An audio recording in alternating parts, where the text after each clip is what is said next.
The final week of the 2023 CrossFit Games Open is here, and workout 23.3 escalates very, very quickly. It is some combination of being upside down, jumping rope, and a barbell snatch. My first piece of advice to discuss is which version of this workout makes the most sense for you as an athlete.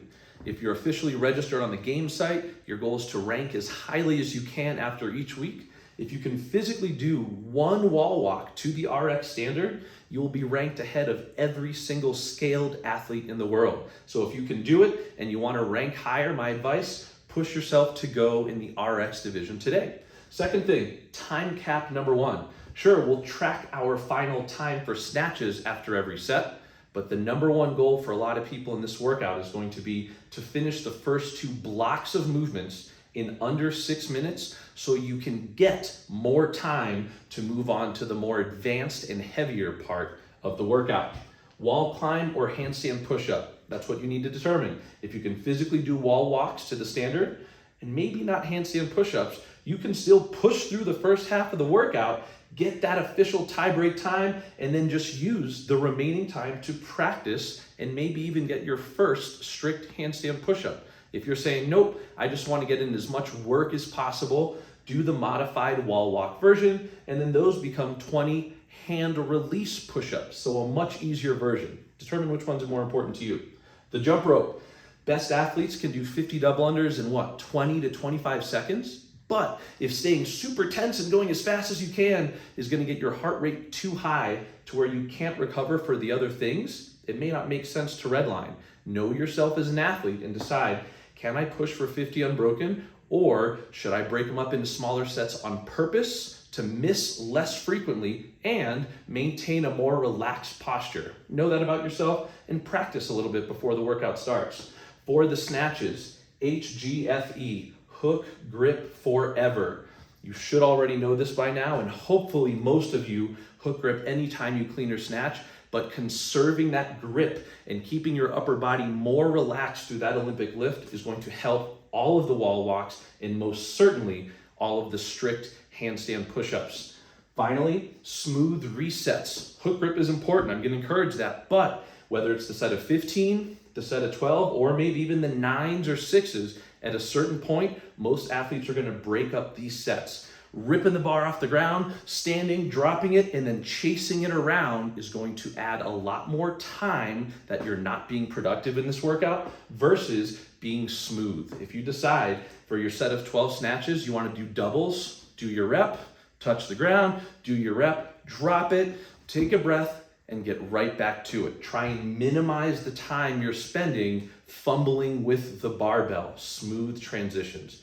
I'll try and demo a couple of quick points to all of these things, but final week is here. It's gonna be a burner. Determine what your end goal is and get as fast to that point as possible, and then enjoy the rest of the time to try and finish those strict handstand push-ups. Don't waste reps there. Be efficient. I think a lot of athletes are going to come out swinging and try and go too fast through their wall climbs. Remember, hands need to stay down until both feet are on the wall, and hands need to be back on the tape before your lower body hits the ground. So, while it might be fun to jump up, move fast, sprint back down, and go right into the next rep, especially while you're fresh, what you don't want that to do is negatively impact everything else. My advice for most athletes is do the step-up approach, and then on the way down, flop down as quickly as you can without hurting yourself, making sure that your hands get back to the line before you go into the next one. So, fingertips on the line, get down, walk up, big leg, now you can move your hands, get both hands on the tape, all the way back down, both hands touch, then you're on the ground. The more calm and relaxed you can stay through those, even though it's only 10 reps, the better off you're gonna be for everything else in this workout. My advice for the double unders was to stay relaxed. For a lot of athletes, 50 per round is a pretty high number. And when we're out of breath from being upside down, grabbing the barbell, and previous sets of jump rope, I wanna make sure that you're not gonna set yourself up for failure. Number one, unless you're used to going right into dubs on your first jump when you're tired, consider throwing in a few single unders first to get your timing back before going into your double unders. That could look something like this. 1, 2, 3, and then start your double unders. For other athletes, if you know either your shoulders are tired or your cardio is tired, consider breaking on purpose, meaning a set of 20, short rest, go right back to it, instead of trying to fight for 50, getting even more out of breath, even more fatigued, and presumably messing up more later in the workout. I tend to be a slower double underer. I won't be as fast as other people, but my goal is to try and be able to do larger sets under less fatigue. So while you can see some people jump really fast, practice your timing of a faster and a slower double under. Slower, and you can hear the rope speed and the effort required. Figure out where you need to be, dial it in, and just aim to not miss reps on your jump rope. With the snatches, since this is such a shoulder heavy workout, I'm going to give the same advice I give to every athlete every time they snatch. Use a hook grip, drive up with your legs, and pull yourself under the bar with your arms. Don't lift the bar up with your arms. The last thing we want to do is introduce more shoulder fatigue into this one.